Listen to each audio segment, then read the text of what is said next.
मोअज़्ज़िज़ हाज़रीन इकराम, बुज़ुर्गान मिल्लत, मेरी इज़्ज़तदार माँ और बहनों, आपका बेहद शुक्रिया कि आपने अपना कीमती वक्त निकाल कर आज के मजलिस इत्तेहादुल मुस्लिमीन के इस जलसे में शिरकत की।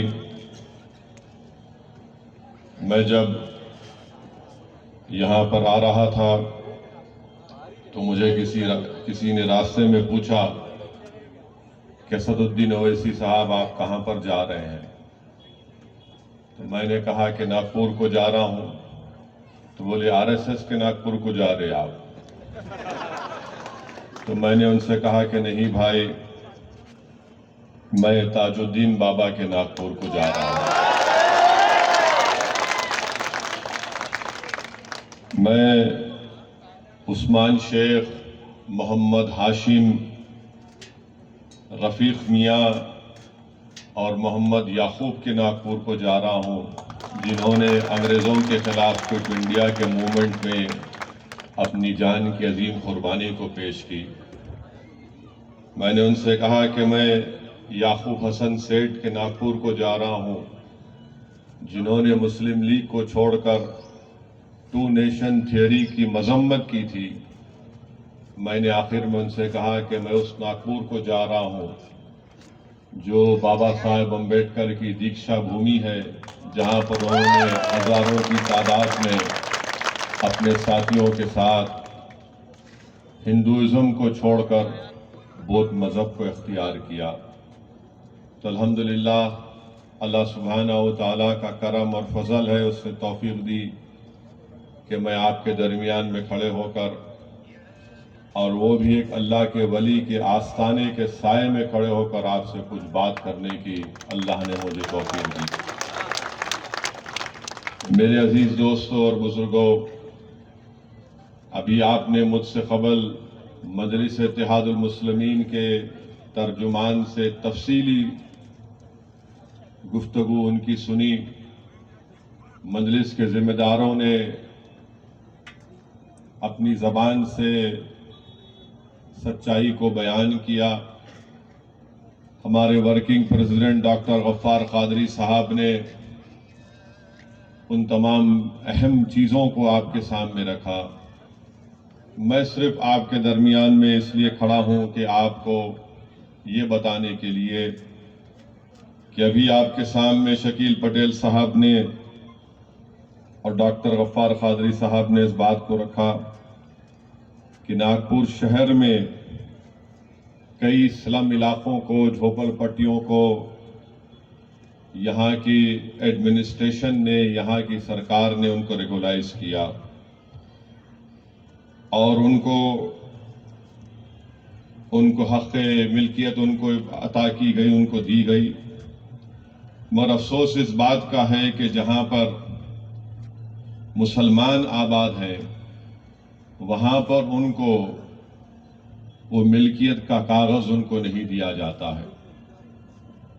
अब लोग कहेंगे, जो खास मेरे मुखालिफीन हैं, जिनको लगता है कि असदुद्दीन ओवैसी जब कभी तकरीर करता है, भाषण देता है, तो वो भड़काऊ भाषण देता है।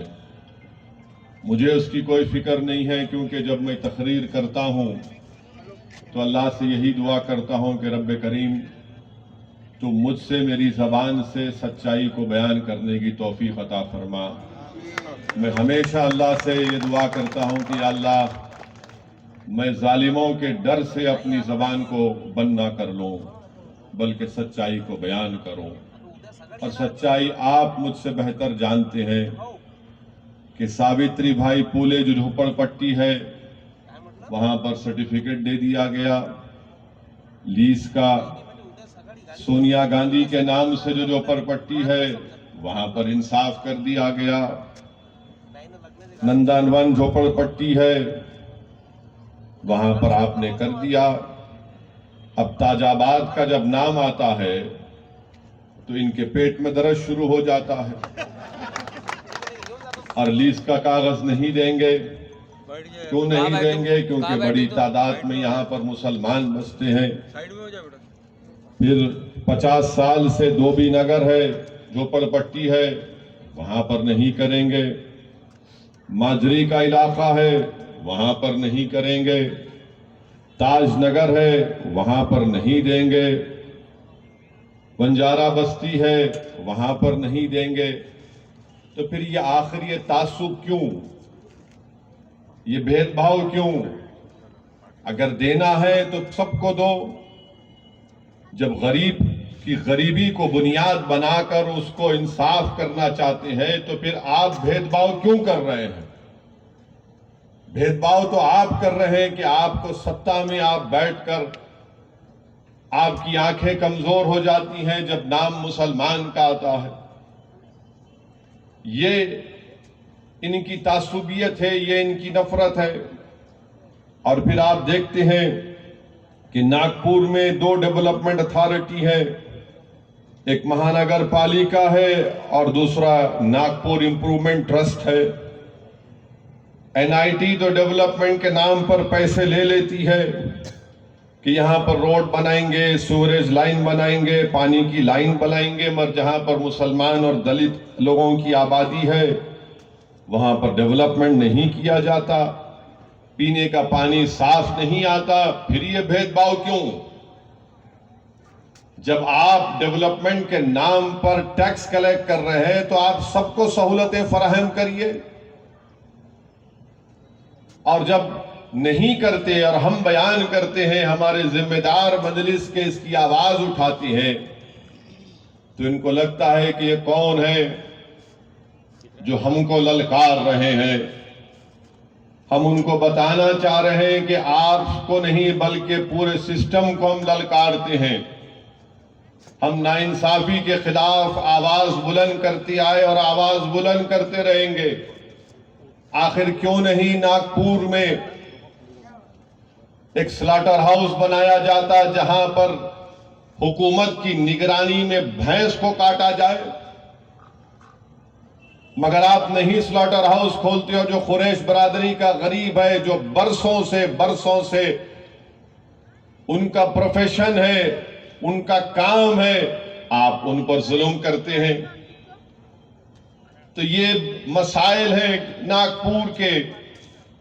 मैं उम्मीद करता हूं कि इंशाअल्लाह ताला मजलिस के जिम्मेदारान इसको और शिद्दत से और मुझसे बेहतर तरीके से उसको अवाम के दरमियान में जाकर रखेंगे, ताकि नागपुर की गरीब अवाम को मालूम हो सके कि कौन गरीबों के हक के लिए लड़ रहा है और कौन जुल्म करना चाहता है, कौन गरीबों को मजहब के नाम पर उनके हुकूक से महरूम रखना चाहता है। मजलिस इंशाअल्लाह ताला मजलूमों के साथ थी और साथ रहेगी। मजलिस जब इंसाफ का मुतालबा करती है तो ये नहीं देखती कि किसका मजहब क्या है। मजलिस ये देखती है कि जो कमजोर है वो हमारी आंखों में ताकतवर है, जो लाइन में सबसे आखिर है उसको लाइन में सबसे आगे लाना, ये हर मजलिसी का नस्बुल ऐन है। तो मेरे अजीज दोस्तों और बुजुर्गों, मेरी आपसे गुजारिश है कि नागपुर में आपने पहले जो बल्दिया के इंतखाबात हुए थे, आपने मजलिस के उम्मीदवारों को अपने वोट से नवाजा। मैं आपका फिर से शुक्रिया अदा करता हूं और आपसे इस बात का मुतालबा करता हूं, आजीजाना गुजारिश करता हूं कि आप मजलिस को अपनी दुआओं से, अपनी सरपरस्ती से मजलिस इत्तेहादुल मुस्लिमीन को मजबूत करिए, ताकि यहां पर गरीबों और मजलूमों की एक आवाज रहे। और याद रखिए कि जब तक आप अपने वोट से, अपने इत्तेहाद से अपनी आवाज को नहीं पैदा करेंगे, आपके मसाइल हल होने वाले नहीं हैं। और आज आप देखते हैं कि महाराष्ट्र में डॉक्टर गफ्फार कादरी साहब ने भी इसका जिक्र किया। महाराष्ट्र में आप देखते जाइए कि कैसे यहां पर फिरकाना फसादात, कम्युनल राइट्स में इजाफा हो रहा है। मालेगांव हो, नांदेड़ हो, अमरावती हो, मुनखेड़ हो। 2 अप्रैल 2022 में जलगांव में, इस साल अप्रैल में नगर में, औरंगाबाद में, अकोला में। और हद तो ये हो गई कि डॉक्टर साहब मुझे बता रहे थे कि अकोला में मरकजी मस्जिद पर हमला किया गया, मरकजी मस्जिद के अंदर घुसकर किताबों को जला दिया गया। रिवट महल में धारवा एक जगह पर एक कस्टोडियल डेथ हुई पुलिस कस्टडी में, उसकी आवाज अगर किसी ने उठाई, बल्कि कोर्ट में केस डाला डॉक्टर गफ्फार कादरी ने, तो केस डालने के बाद हुकूमत को मजबूरन उन तमाम पुलिस के खाती ओहदेदारों को सस्पेंड करके उनको जेल को भिजाना पड़ा। अकोला में गड़बड़ हुई, मजलिस के जिम्मेदार वहां पर पहुंचकर नुमाइंदगी करते हैं, और हैरत की बात यह है कि अकोला के एसपी साहब की गर्दन इतनी मोटी है कि वो मिलना नहीं चाहते थे मजलिस के जिम्मेदारों से। गर्दन मोटी है कोई अनपार्लियामेंट्री वर्ड नहीं है, मिलना तो चाहिए था एसपी साहब को, बोले नहीं मिलता मैं। मत मिलिए आप, हमको क्या करना है। आप अपनी गुरूर का मुजाहरा कर रहे हैं। जब एक अवामी पार्टी के नुमाइंदे आकर मिलना चाहते थे, आपने इनकार कर दिया। और हुआ क्या कि मरकजी मस्जिद पर हमला करने वालों पर अब तक कार्रवाई नहीं की गई। एसपी साहब, अगर अकोला के एसपी को मेरी आवाज यहां पर पुलिस के इंटेलिजेंस के लोग पहुंचा सकते हैं तो मैं आपको दोनों हाथ से सलाम करूंगा। नहीं भी पहुंचाएंगे तो हमारे मीडिया के रिश्तेदार पहुंचा देंगे इंशाअल्लाह। मिलने को तैयार नहीं है। नहीं, डीवाईएसपी से मिल लो, ठीक है, डीवाईएसपी से मिल लेंगे। डीवाईएसपी से भी नहीं मिलेंगे तो हम क्या करेंगे? हम अल्लाह के बारगाह में हाथ उठाकर दुआ करेंगे। और याद रखो, हमारे ये हाथ जो है ना, ये हमारे हथियार हैं। ये हथियार इसलिए नहीं है क्योंकि हम कुछ और इस्तेमाल करते, हथियार इसलिए है कि रसूलुल्लाह सल्लल्लाहु अलैहि वसल्लम की सुन्नत है कि मोमिन के हाथ उसके हथियार है जो अल्लाह की बारगाह में हाथ उठाकर अपनी बेबसी का अल्लाह के सामने तस्करा करता है कि रब्बे कायनात, इस सरजमीन पर मुझे इसलिए सताया जा रहा है कि हम तेरे हबीब मोहम्मद मुस्तफ़ा सल्लल्लाहु अलैहि वसल्लम के मानने वाले हैं, हम तेरी तौहीद का इकरार करने वाले हैं, हम पर जुल्म किया जा रहा है, अल्लाह हम पर रहम फरमा, हमारी मदद फरमा। तो ये हमारे हथियार हैं। तो मेरे अजीज दोस्तों और बुजुर्गों, औरंगाबाद में भी शरपसंदों ने गड़बड़ करने की कोशिश की। स्क्रिप्ट तैयार हो गया था कि औरंगाबाद में हिंदू और मुसलमानों में फसाद बर्पा कर दिया जाए, मगर जिसने ये स्टोरी स्क्रिप्ट लिखी उसने किसी और को हीरो बनाना चाहता था, मगर गलती से इम्तियाज जलील पूरी स्क्रिप्ट को फाड़कर वहां पर सुपरस्टार बन गया। और इम्तियाज जलील ने जाकर मंदिर में बैठकर मुस्लिम लड़कों को कहा कि नहीं, खबरदार, मंदिर के ऊपर आंच नहीं आने देंगे। इम्तियाज जलील मंदिर में कितना, 1 घंटे 2 घंटे 3 घंटे बैठे रहे। 3 घंटे इम्तियाज जलील बैठे रहे, हालात को पुरअमन किया। अफसोस है कि एक साहब की शहादत हुई, उनकी मौत हो गई, मगर औरंगाबाद को इम्तियाज जलील और मजलिस के तमाम जिम्मेदारों ने, डॉक्टर गफ्फार कादरी ने, मजलिस के नासिर सिद्दीकी ने, तमाम अराकीन बल्दिया ने मिलकर औरंगाबाद के अमन को बिगड़ने से बचा लिया। मैं उनका शुक्रगुजार। मगर उसके बाद क्या हुआ इम्तियाज जलील पर? वो बीजेपी का एक मरकजी मिनिस्टर है, नहीं, ये डर के गया मंदिर में। कोई बोले एक्टिंग करने के लिए गया, वो कांग्रेस के लोग बोले तुम मंदिर क्यों गया? मेरे दोस्त, इंसान की जान बचाने के लिए अगर कहीं भी जाना पड़ा तो जाएंगे इंशाअल्लाह ताला। आग लगाने के लिए नहीं गए, आग को बढ़ने से बचाने के लिए हमने काम किया था।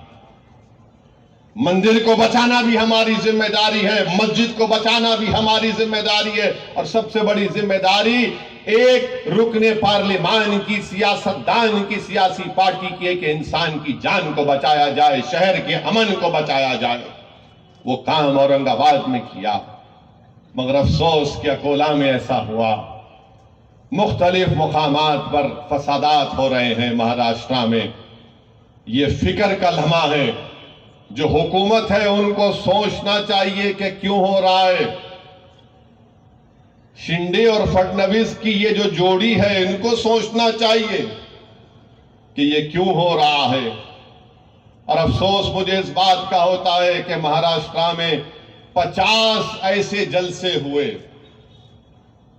50 ऐसे जलसे हुए, मगर आज के जलसे की रिपोर्टिंग आप कल से देखेंगे, कितना बड़ा चढ़ाकर लोग पेश करेंगे हमारे भाषण को। 50 ऐसे महाराष्ट्र में जलसे हुए, बल्कि जलसे नहीं थे, वो कम्युनल रैलीज थे। और उन जलसों का उन्वान क्या था कि हिंदू जन आक्रोश मोर्चा।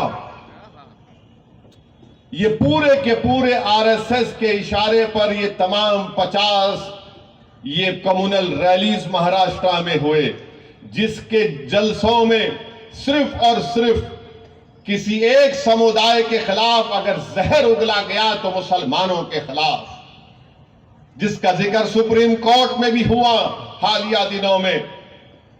केस तो बुक हुआ, पुलिस ने एफआईआर रजिस्टर किया, मगर उनको गिरफ्तार नहीं किया।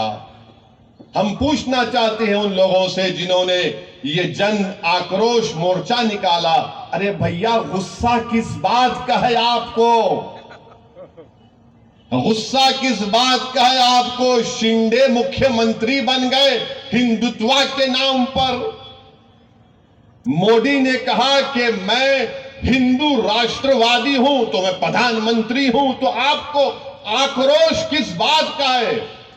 मुख्यमंत्री आपका, डिप्टी चीफ मिनिस्टर आपका, होम मिनिस्टर आपका, सत्ता आपकी, मुंबई में महाराष्ट्र में सरकार आपकी, दिल्ली में 9 साल से सरकार आपकी, फिर से आक्रोश कैसा आपका? जन आक्रोश मोर्चा। तो मालूम हुआ कि मकसद एक ही था कि मुसलमानों को बदनाम करो, मुसलमानों का खौफ पैदा करो, मुसलमानों से नफरत पैदा करो, ताकि 2024 का जब पार्लियामेंट का इलेक्शन आ जाए तो हमारी रोटी उस पर सेक कर खा जाए उसको। कौन सा जन आक्रोश है आपको बताइए आप मेरे अजीज दोस्तों और बुजुर्गों। महाराष्ट्र में शिंदे की सरकार और फडणवीस की सरकार और उस 50 कम्युनल रैलीज में लव जिहाद पे बात हो रही है। अरे कोई शादी किससे करेगा? आप के बीच में डंडी मार रहे। कानून के मुताबिक 18 साल 21 साल मुझे पसंद नहीं होगा, ठीक है मुझे नहीं पसंद होगा, मगर मैं कैसे रोकूंगा उसको? नहीं, हम 50 हिंदू जन आक्रोश मोर्चा के जरिए गालियां देंगे। अरे भाई आप लव जिहाद कहां है? लव में जिहाद का होता प्यारे, लव में लव ही होता है। ये मोहब्बत से नफरत करने वाले आप कब से पैदा हो गए? ठीक है आप शादी नहीं करते मत करिए, मगर अगर कोई मोहब्बत कर रहा है तो कम से कम कबाब में हड्डी तो मत बनिए। नहीं, लव जिहाद हो रहा है। कहां हो रहा है? तुम्हारा मुख्यमंत्री है, बोलो उसको लाओ, डेटा लाके बताओ, 2 डेटा लाके बताओ कितना लव जिहाद हुआ है। बताओ, डेटा लाओ, जनता के सामने लाके रखो, ये डेटा है, ये सरकार का डेटा है। बताओ, मैं चैलेंज कर रहा हूं फडणवीस को, जो पूरा खेल खेलते हैं, कराओ आप, लाओ, महाराष्ट्र की जनता के सामने रखो फडणवीस साहब, ये लव जिहाद का जो तुम खड़ा किए, बताओ क्या डेटा है? कोई डेटा नहीं है, मगर नफरत फैलाना है। जो कोई भी आता खड़े होकर गाली देता, बस खाली बकवास, अनाप शनाप बकते हैं और कुछ नहीं होता। कोई केस नहीं बुक हो, केस बुक होता, मगर कभी उनको ले जाकर जेल नहीं लेकर जाते, खाली केस बुक कर दिया। Hate speech 153A FIPC book कर दिया, उसके बाद क्या नहीं, हम सोचेंगे 41 की CRPC नोटिस देंगे। माने पूरा माहौल मकदर कर देते और मासूम हिंदू भाइयों बहनों को, दलित भाइयों को पैगाम देते कि देखो ये मुसलमान ऐसा कर रहे हैं। अरे डेटा है तो पहुंचाओ, सामने लाओ।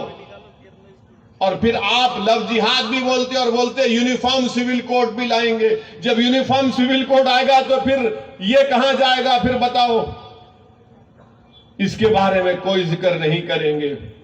मेरे अजीज दोस्तों और बुजुर्गों, मेरी इज्जतदार मां और बहनों, मकसद एक ही है, मकसद एक ही है कि नफरत पैदा करो। अच्छा, ये सब हो रहा था, ये 50 जलसे हुए, क्या उद्धव ठाकरे कुछ बोले?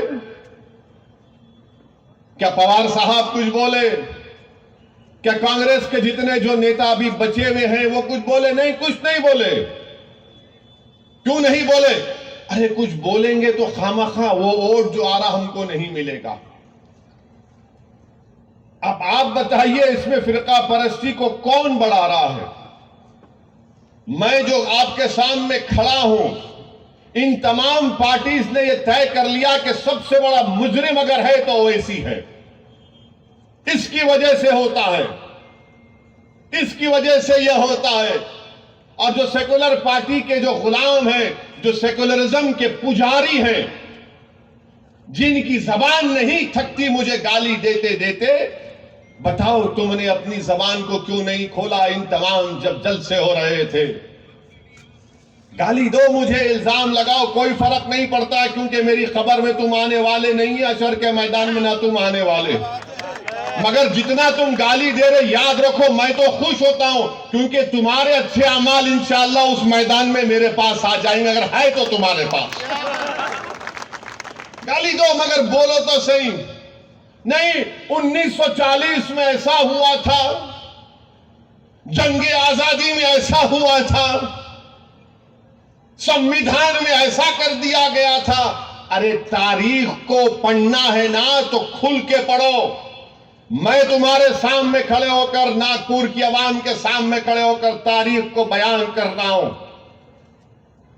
जब मौलाना अबुल कलाम आजाद रहमतुल्लाह अलैह दस्तूर साज असेंबली में संविधान आईन बन रहा था, उस वक्त वो और मौलाना हिफ्जुर रहमान रहमतुल्लाह अलैह जब कभी भी उठकर बोलते कि मुसलमानों को रिजर्वेशन मिलना चाहिए, मुसलमानों को रिजर्वेशन मिलना चाहिए, तो सरदार पटेल क्या करते थे मालूम आपको?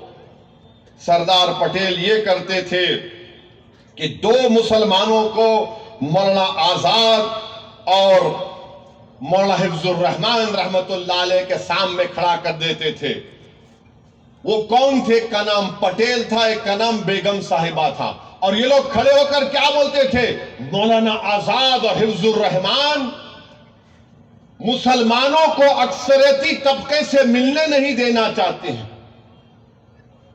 तो आज भी वही बात कही जा रही है असदुद्दीन ओवैसी से कि ओवैसी मुसलमानों को मेन स्ट्रीम में आने से रोकता है। जो बात 1948-49 में मौलाना आजाद और हिफ्जुर रहमान से कही जाती थी, वही डायलॉग, वही स्क्रिप्ट चल रहा है। तो मौलाना अबुल कलाम आजाद ने कहा कि ये कॉन्स्टिट्यूएंट असेंबली मेरे लिए एक नई कैद बन चुकी है। मौलाना आजाद ने लिखा ये। और अगर कोई ये कहेगा, ये सेकुलरिज्म के पुजारी, ये सेकुलरिज्म के चमचे अगर कहेंगे ओवैसी कहां पर कहा, तो प्यारे वक्त और जगह बता दो, उसके बाद 5 मिनट में तुम ये वादा करना कि अगर मैं सच कह रहा हूं तो मेरा चप्पल होगी, तुम्हारा सर होगा। कब तक तुम धोखा देते रहोगे सेकुलरिज्म के नाम पर? जो बोलते आजादी के वक्त ऐसा हुआ था, आजादी के वक्त ये भी हुआ था कि पंडित नेहरू 1953 से लेकर 1964 तक मेरे पास चार्ट है जो फसादात हुए, उन फसादात में 85% मरने वाले मुसलमान थे, 60% जख्मी होने वाले मुसलमान थे। और तुम बात करते हो सेकुलरिज्म की। नेहरू जब वजीर आजम थे, वही स्क्रिप्ट है, वही कहानी है, वही प्यादे हैं, वही गुलाम है। और गाली उस वक्त मौलाना हिफ्जुर रहमान को, मौलाना आजाद को दी जाती थी, रिजर्वेशन की जब बात होती थी, तो आज असदुद्दीन ओवैसी को और इम्तियाज जलील को गाली दी जा रही है। मगर मेरे अजीज दोस्तों और बुजुर्गों, आपको समझना है इन बात को। मैं संविधान में, आइन में जो सेकुलरिज्म लिखा गया उसके खिलाफ कभी था ना रहूंगा। मैं हमेशा सियासी सेकुलरिज्म के खिलाफ हूं। इसको इस्तेमाल किया गया है मुसलमानों को कमजोर बनाने के लिए, इसको इस्तेमाल किया गया है मुसलमानों को बेघर बनाने के लिए, इसको इस्तेमाल किया गया है मुसलमानों को फसादात के बाद जेलों में डालने के लिए, इसको इस्तेमाल किया गया है कि मुसलमानों को टेररिज्म के कानून में डालकर उन नौजवानों की जवानी को बर्बाद करने के लिए, इसको इस्तेमाल किया गया है कि हमको ताकतवर नहीं कमजोर बनाने के लिए, इसको इस्तेमाल किया जा रहा है ताकि हमारी सियासी क़यादत ना उभरे। इन सबको एक बात की तकलीफ है कि सबकी लीडरशिप हो सकती है, मराठों की हो सकती है, कोई बात नहीं। मराठों की लीडरशिप हो सकती है, कोई बात नहीं। बैकवर्ड क्लास की हो सकती है, कोई बात नहीं, मगर किसी की नहीं हो सकती तो दलित और मुसलमान और आदिवासी की पॉलिटिकल लीडरशिप नहीं हो सकती। सबका लीडर हो सकता है मगर मुसलमानों का कोई लीडर नहीं हो सकता। और मैं कह रहा हूं कि मैं लीडर नहीं बनना चाहता हूं। अल्लाह गवाह है, मैं इस पाक औलिया अल्लाह के आस्थाने के सामने खड़े होकर कह रहा हूं, अल्लाह मेरे दिल का हाल जानता है, मैं मुसलमानों का लीडर नहीं बनना चाहता हूं। मेरी जिंदगी अल्लाह जब तक मुझे जिंदा रखेगा, मेरी कैन ख्वाहिश है कि तुम लीडर बनो, तुम कायद बनो, तुम सिपह सालार बनो। आपको लीडर बनना है। जब तक हम बैठकर अपने मुकद्दर के फैसले हम नहीं करेंगे, हमारे मसाइल हल होने वाले नहीं है। हम बैठकर कैसे अपने मुकद्दर के फैसले तय करेंगे? जब आपका नेता होगा, नागपुर की बल्दिया में आपका नेता होगा, महाराष्ट्र की विधानसभा में 2 से ज्यादा आपके एमएलए होंगे, महाराष्ट्र में 1 इम्तियाज से ज्यादा और एमपी आपके जीत कर आएंगे। जब आपकी लीडरशिप होगी, यही तो लड़ाई मजलिस की है। मैं तुमसे ये नहीं कह रहा हूं कि तुम मुझे नागपुर के आसमानों पर जो 1-2 तारे नजर आ रहे हो तोड़ के लाके दो। मैं तुमसे सिर्फ इस बात की भीख मांग रहा हूं कि अगर मेरी बात में सच्चाई है तो मेरा साथ दो, मेरा साथ दो। मेरे लिए नहीं, अपने आने वाली नस्लों के लिए, अपने आने वाले मुस्तकबिल के लिए, ताकि तुम बैठकर अपने मुकद्दर के फैसले तय कर सको। आप बताइए मेरे अजीज दोस्तों और बुजुर्गों, गवर्नमेंट ऑफ इंडिया ने, मिनिस्ट्री ऑफ एजुकेशन ने अपना एक डेटा रिलीज किया है। वो डेटा ये क्या कहता है सुनो आप। वो डेटा ये कहता है कि हायर एजुकेशन में, यानी 12th क्लास के बाद जो बच्चे ग्रेजुएशन या बीटेक या एमबीबीएस या जो भी करते हैं उसको हायर एजुकेशन कहते हैं। गवर्नमेंट ऑफ इंडिया का डेटा कहता है कि 2019 और 20 में 21,01,000 मुसलमान हायर एजुकेशन में पूरे भारत में पढ़ रहे थे। 2020 और 21 में आते आते कितने, 21 लाख से कमी कितनी हुई है? 1,80,000 बच्चे हायर एजुकेशन से गायब हो गए। 1,80,000, 1,80,000 Muslims are not in higher education. ये बोलो ना आप। जो लोग सेकुलरिज्म के नाम पे बोलते कांग्रेस का साथ दो रहे, फिर ये तो बोलो ये कैसे हुआ, इसका सबक बताओ, इसकी दवा बताओ। 1 साल में 1,80,000, यानी हमारा हायर एजुकेशन में मुस्लिम बच्चे 5.45% थे, वो गिरकर 4.64 हो गए। सबसे नीचे अगर कोई, आखिर में कोई है एजुकेशन में तो मुसलमान है। मुसलमान यार, आपको मालूम कि सबसे ज्यादा हायर एजुकेशन मुसलमान से आगे हमारे दलित भाई, हमारे आदिवासी भाई, हमारे ओबीसी भाई, और सबसे नीचे कौन है? मुसलमान। और सबसे ऊपर कौन है? Upper caste. 45% अपर कास्ट के लोग हायर एजुकेशन में। अब बोलो सेकुलरिज्म का बाजा बजाओ। ये जो सेकुलरिज्म के पुजारी हैं, जो हारमोनियम लेकर खाली राग गाते हैं, सेकुलरिज्म सेकुलरिज्म, बोलो ये क्या है? ये 1,80,000 बच्चे सिर्फ एक साल में हायर एजुकेशन से मुसलमानों के गायब हो गए। और कहां से गायब हो गए? इंस्टीट्यूट ऑफ नेशनल इंपॉर्टेंस में, पब्लिक फंडेड स्टेट यूनिवर्सिटीज में, गवर्नमेंट एडेड डीम्ड यूनिवर्सिटीज में, जो सेंट्रल यूनिवर्सिटीज के कॉलेजेस हैं उसमें नंबर गिर गया, जो स्टेट यूनिवर्सिटीज के कॉलेजेस हैं उसमें मुसलमानों का नंबर गिर गया। अगर हम मुसलमान पढ़ेंगे नहीं, लिखेंगे नहीं, तो कैसे ताकतवर होंगे? कैसे अपने हुकूक की लड़ाई लड़ेंगे? कैसे अपनी इज्जत की लड़ाई लड़ेंगे? कैसे अपनी हिफाजत की लड़ाई लड़ेंगे? कैसे अपने घर को बचाने की लड़ाई लड़ेंगे? कैसे अपने मस्जिद और दरगाहों और वक्फ की जायदाद को बचाने की लड़ाई लड़ेंगे? तालीम से महरूम कर दिए जा रहे हैं।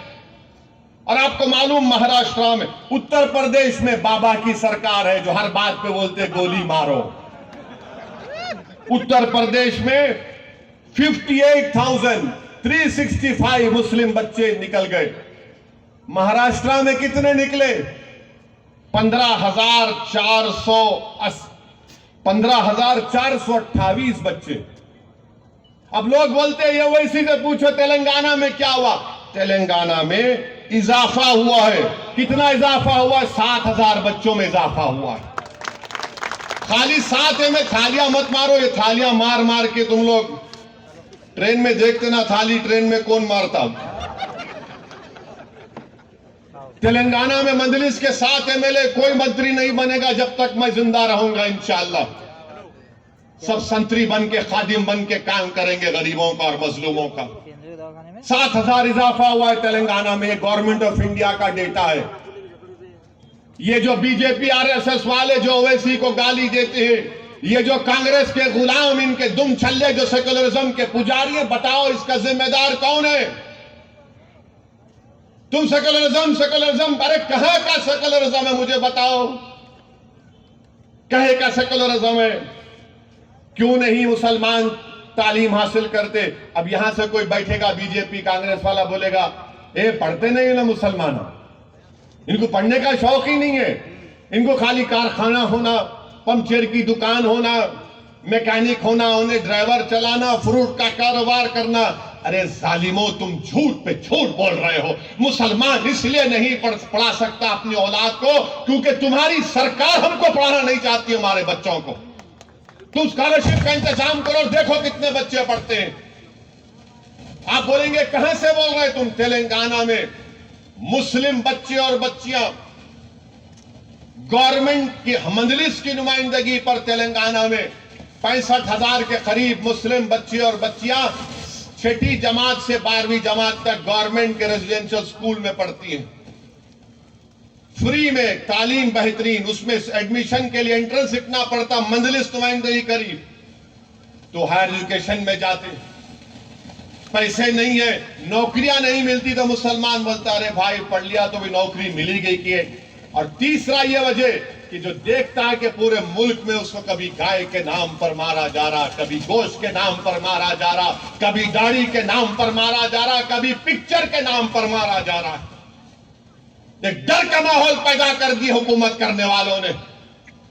और जो ये अपोजिशन में बैठे, अब जब इलेक्शन आएगा तो बोलेंगे बाबा सेकुलरिज्म के नाम पे भीख दे दे, ये बाबा ओवैसी को मत दे, वो वोट काटने वाला है। याद होगा ना आपको, जब नागपुर के इलेक्शन में मैं आया था, उस वक्त यही कांग्रेस और राष्ट्रवादी के लोगों ने कहा था कि ओवैसी को वोट मत दो, शिवसेना को और बीजेपी को रोकना है, उद्धव ठाकरे को और फडणवीस को रोकना है, ओवैसी को वोट मत दो। मगर आप जज्बाती थे। आज भी आपके दिल में होगा जज्बात, बोले बात तो सही है भाई, ओवैसी तो बात तो सच्चाई कर रहा है, बोलता बहुत अच्छा है, अपना ही आदमी है, उसने वोट नहीं दिए तो कोई बात नहीं, आइंदा देख लेंगे। आपने वोट दिया, किसको वोट दिया आपने? कांग्रेस राष्ट्रवादी को दिया। उसके बाद क्या हुआ? जिसको डरा कर वोट आपसे लिया, अचानक महाराष्ट्र में आपने देखा कि शादी 2 के दरमियान में होती थी, अब 3 के दरमियान में शादी हो गई। उद्धव ठाकरे, पवार और कांग्रेस के कौन, अभी तो नेता कौन नहीं मालूम, हाँ नहीं वो कोई भी है, तीनों मिलके निकाह कर लिए। 2 का निकाह होता था, 3 का हो गया। इसमें दूल्हा कौन दुल्हन कौन आप पूछ लो, मेरे को नहीं मालूम। अच्छा, उससे पहले सुबह 5 बजे फडणवीस और पवार साहब के भतीजे अचानक निकाह कर लिए, फिर चंद घंटों के बाद या खुला हुआ या तलाक हुआ, नहीं मालूम। मगर गाली हमको देते नहीं, इन्हें ये दाढ़ी वाला, ये शेरवानी परेशानी है। मेरे अजीज दोस्तों और बुजुर्गों, कब तक आप इसी तरह वोट डालते रहेंगे? आपका इख्तियार है, आप जिसको चाहे दे ना दे, आपका इख्तियार है। मगर कभी तो सोचो, मैंने तुम्हारे सामने मौलाना अबुल कलाम आजाद को कोट किया कि मौलाना आजाद ने कहा था 1949 में मौलाना आजाद ने कहा था कि ये मेरे लिए एक नई जेल बन चुकी है। वही सिलसिला चल रहा है, वही सिलसिला चलता रहेगा। मैं मर जाऊंगा, जमीन में मेरे जिस्म की हड्डियां कीड़े मकोड़े खा लेंगे उसको, मगर यही इस्तेसाल चलेगा, यही धोखा चलता रहेगा। जिस दिन आप एक बार मुत्तहिद होकर, बेखौफ होकर अपने वोट का इस्तेमाल करेंगे, जैसा कि औरंगाबाद की आवाम को मैं सलाम करता हूं, लाख कोशिश कर लिए मगर औरंगाबाद के हिंदू मुसलमान दलितों ने कहा कि अब की बार इम्तियाज, और दोबारा इम्तियाज उन्होंने फैसला ले भी लिया। आप कब तक नहीं लेंगे? नहीं, इलेक्शन जैसे आता मुसलमानों का ऐसा लगता है भाई जिंदगी मौत का मामला है, क्या करेंगे? इनको नहीं वोट दिए तो उन्हों आ जाते, अरे मेरे भाई तुम वोट मत भी दो, वो लोग जीत रहे बीजेपी वाले, आपकी वजह से नहीं जीत रहे। मैं हमेशा कह रहा हूं, आज भी कह रहा हूं आपसे, पार्लियामेंट का चुनाव क्या होता है देखो। मेरे अजीज दोस्तों और बुजुर्गों, अपनी लीडरशिप को पैदा करो। अगर आप मुझे पसंद नहीं करते तो किसी और को खड़ा कर लो मेरे भाई, मगर कोई तो हो जो तुम्हारी लड़ाई लड़ सके। अरे महाराष्ट्र की सियासत में किसानों के नेता है, दलितों के नेता है, आदिवासियों के नेता है, मराठों के नेता है, बैकवर्ड क्लास के बरादरियों के नेता है। तुम्हारा कौन है नेता बताओ? अरे जो चुनाव आने के बाद जो लोग मसाजिद से ऐलान करते हैं कि सेकुलरिज्म के नाम पर वोट दो, अरे आप खुद लीडर बन जाइए ना, चुनाव लड़िए आप, मैं आपके लिए काम करने को तैयार हूं। मगर ये कब तक ऐलान करके आप अपना नुकसान कर रहे हैं?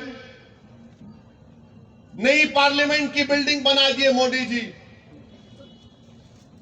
अब नई पार्लियामेंट बनेगी, उसमें जाएंगे। नई बिल्डिंग तो बन गई, जरूरत भी थी नई बिल्डिंग की, मगर उसमें कौन तुम्हारी आवाज को उठाएगा? कब तक तुम मेरी तरफ देखोगे, इम्तियाज जलील की तरफ देखोगे? अरे हम इंसान हैं भाई, हम कभी ना कभी ये चिराग गुल हो जाएगा, हम दुनिया से चले जाएंगे। फिर तुम किसको लेकर आओगे? तुम आसमान से नहीं आएगा, कोई जमीन से निकल कर नहीं आएगा, तुम्हारे दरमियान से तुमको अपना लीडर बनाना पड़ेगा। सोचो मेरी इस बात को। नहीं, पार्लियामेंट में है ना, वैसी बोलेगा, अरे मैं क्या कोई ऑर्केस्ट्रा पार्टी हूं? दूसरे नहीं बोल सकते। ट्रिपल तलाक का मसला आया तो सबकी जबानें खामोश। मैंने कहा मुस्लिम एमपी से दूसरे पार्टी के, बोलो कुछ तो बोलो। बोले नहीं, वैसी तेरी बात सुनने बैठे हम। बोला क्यों? बोले हमारी पार्टी नहीं बोलने देगी। मेरे अजीज दोस्तों और बुजुर्गों, अपनी लीडरशिप को पैदा करिए आप, अपनी आवाज को मजबूत करिए आप, डरिए मत, घबराइए मत। हालात मुल्क के उसी वक्त बदलेंगे जब आप अपने मुकद्दर के फैसले करेंगे। लोग जो मुझ पर इल्जाम लगाते हैं, मैं तुमको पूछ रहा हूं, आरएसएस के हेडक्वार्टर पर जाकर मोहन भगवत से मुलाकात करके कोई सेकुलरिज्म की बात करेगा? पूछो, जवाब दो मेरे सवाल का। मोहन भगवत से जाकर मिलते हैं और फिर बोलते हैं सेकुलरिज्म की बात और ओवैसी वोट काटने वाला है। अरे मैं तो आरएसएस की आइडियोलॉजी का सख्त मुखालिफत रहा हूं, और रहूंगा इंशाअल्लाह ताला, बल्कि मेरी पूरी नस्ल सुबह कयामत तक आरएसएस के खिलाफ रहेगी। मगर जो लोग हेडक्वार्टर पर जाकर आरएसएस के चीफ से मिलते हैं, आप किस जबान से कह रहे हैं कि सेकुलर पार्टियों का साथ दो? किस जबान से कह रहे हैं आप बताओ? कौन सा हक आपको हासिल है? मगर आप तबलीग करते हैं इस बात की। मेरे अजीज दोस्तों और बुजुर्गों, आपको यह सोचना चाहिए कि मुल्क के हालात क्या हैं, किस रास्ते पर वतन अजीज को लेकर ये लोग लेकर जा रहे हैं। हद तो यह हो गई मेरे अजीज दोस्तों और बुजुर्गों कि जुल्म हो रहा। और जो कांग्रेस के पुजारी हैं तो बोलते नहीं, देखो कांग्रेस की सरकार है। राजस्थान में जुनैद और नसीर को जिंदा जला दिया गया। जुनैद और नसीर को जिंदा जला दिया गया। कांग्रेस की हुकूमत थी। सबसे पहले उनके घर को जाने वाले का नाम असदुद्दीन ओवैसी था। मैं गया, वहां पर जाकर मिला। वहां के मुख्यमंत्री 15 दिन के बाद जुनैद और नसीर के घर को गए। एस ग्रेशिया कितना दिए? 15 लाख। कन्हैया को मारने वालों के कंडेम करते हैं, मजम्मत करते हैं। कन्हैया के परिवार को 50 लाख और जुनैद और नसीर के परिवार को 15 लाख देते हैं। यह कांग्रेस की हुकूमत है। हाजी हज को जा रहे हैं, हाजियों की बस पर पत्थर फेंककर हाजियों को जख्मी कर दिया गया। कांग्रेस की सरकार है। और बोलते नहीं ओवैसी वोट काटने वाला है। अरे उत्तर प्रदेश के लोकल बॉडी के इलेक्शन हुए। मैं मीरठ की सरजमीन के अवाम को नागपुर की सरजमीन से सलाम करता हूं। मजलिस के मेयर के कैंडिडेट को 1,28,000 वोट मिले। हमारे 11 कॉर्पोरेटर मीरठ में कामयाब हुए। 11 कॉर्पोरेटर हमारे कामयाब हुए। संभल में मजलिस का चेयरमैन, कांट में मजलिस का चेयरमैन, 100 से ज्यादा कॉर्पोरेटर उत्तर प्रदेश पर मजलिस के कामयाब हुए। क्यों हुए? क्योंकि उत्तर प्रदेश की चुनाव में मैं उत्तर प्रदेश के मुसलमानों से पुकार कर कह रहा था कि तुम बीजेपी को नहीं हरा पाओगे, तुम अखिलेश को वोट दे रहे हो, मत दो, मजलिस को दो। अपने 2-3 नेता को पैदा कर लो जो तुम्हारी आवाज को उत्तर प्रदेश की विधानसभा में, असेंबली में उठाएंगे। मगर सबने कहा ओवैसी साहब मजबूरी है। मैंने कहा इतनी मजबूरी तो नहीं है कि तुम अपनों को छोड़कर दूसरों को वोट दोगे। दो, तुम्हारा इख्तियार है, मगर तुम्हारा नुकसान होगा, तुम नहीं रोक पाओगे। अब उत्तर प्रदेश के अवाम में एक तब्दीली आ रही है इंशाअल्लाह। उनको बात समझ में आ रही कि जो दीवाना पुकार कर कह रहा था, जिसकी गाड़ी पर 6-6 गोलियां बरसाई गई, उसके बाद भी हमारे दरमियान में खड़ा था। आज उत्तर प्रदेश की आवाम तब्दीली पैदा कर रही है। वो तब्दीली आपको पैदा करना है। मेरी गाड़ी पर 6 गोलियां चलाई गई। अल्हम्दुलिल्लाह अल्लाह ने नबी करीम सल्लल्लाहु अलैहि वसल्लम के सदक़े में मुझे बचा लिया। आपकी दुआएं थीं। मैंने मौत को करीब से देखा, मगर अल्हम्दुलिल्लाह अल्लाह ने मेरे दिल में खौफ को पैदा होने नहीं दिया। मैं दूसरे दिन से दोबारा उत्तर प्रदेश में गया और वोट के लिए अपील करता रहा, क्योंकि मुझे मालूम कि एक ना एक दिन मुझे जाना है। कम से कम जब जाऊंगा तो यह तो तिश्नगी नहीं रहेगी कि मैं इनसे डर कर गया या इनके सामने झुक कर गया या मैं आरएसएस के दफ्तर पर जाकर मिलकर आया। कम से कम इतनी तो ये तसल्ली रहेगी कि हाँ मेरे आमाल खराब जरूर है, मगर जब अल्लाह के सामने खड़े रहूंगा तो रब्बे करीम के सामने मुझे उसका फजल और करम ही जन्नत में भेजाएगा।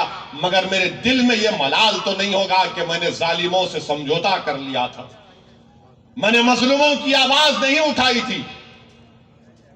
मैं इलेक्शन हारने से नहीं डरता हूं, मैं सिर्फ अल्लाह से डरने वाला हूं।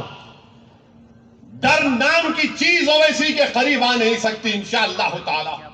मगर जिद्दोजहद करना, लड़ना, आपको मनाना, आपसे लड़ना, आपके नागपुर के घर पर जाकर आपका हाथ पकड़कर, आपके पेट पर मुंडी डालकर, आपके पैरों को पकड़कर बोल सकता हूं कि भाई अपनी लीडरशिप को पैदा करो, क्योंकि वो घर तुम्हारा जरूर है, उस घर पर मेरा भी हक है।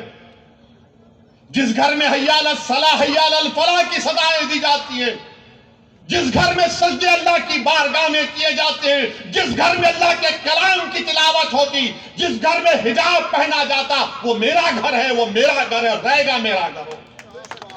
मेरे अजीज दोस्तों और बुजुर्गों, इसीलिए आपसे अपील कर रहा हूं, इसीलिए आपसे अपील कर रहा हूं कि मुत्तहिद हो जाइए। पार्लियामेंट का चुनाव आएगा तो लाहेअमल दूसरा होगा, असेंबली का चुनाव आएगा तो लाहेअमल मजलिस का होगा, जब बल्दिया का इलेक्शन आएगा तो आप ही को कामयाब करना है सबको।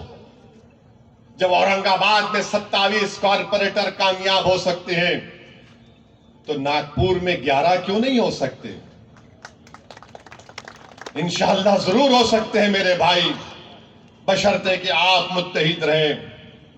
और हमारे वजीर आजम आखिर में उनको भी बोल देंगे कुछ, नहीं तो ये कांग्रेस के पुजारी बोलेंगे नो हमारा बाजा बजाए, उनको नहीं बोले देखो। अब जैसा कि ये कि बाज कांग्रेस के चमचे बहुत हो गए, हमारे ससुरे बनने की कोशिश कर रहे, वैसे ही को समझता नहीं हमारी बात को। अरे क्या तू मेरा ससुरा है? मैं अपने ससुरे की बात नहीं सुनता हूं, सिर्फ बीवी की सुनता हूं, क्योंकि आप सब सुनते, मैं भी सुनता हूं। घर को गए तो भड़काऊ भाषण नहीं दे सकते, घर में खाली नीचे मुंडी डाल के जी जी। इन हमारे ससुरे बन रहे, हमारे को मशवरा दे रहे। अरे तुम हारमोनियम लेके बैठ जाओ, तुम मुझे मशवरा देने की जरूरत नहीं है। मुझे ये बताओ मोदी को कामयाब किसने किया? अरे मोदी की हुकूमत में सबसे ज्यादा नुकसान अगर किसी को हुआ तो अल्पसंख्यक समाज को हुआ। 9 साल में दलितों को नुकसान हुआ है। किसको लव जिहाद के नाम पर मारा और पीटा जाता है? किसको तब्दीली मजहब के नाम पर पीटा जाता है?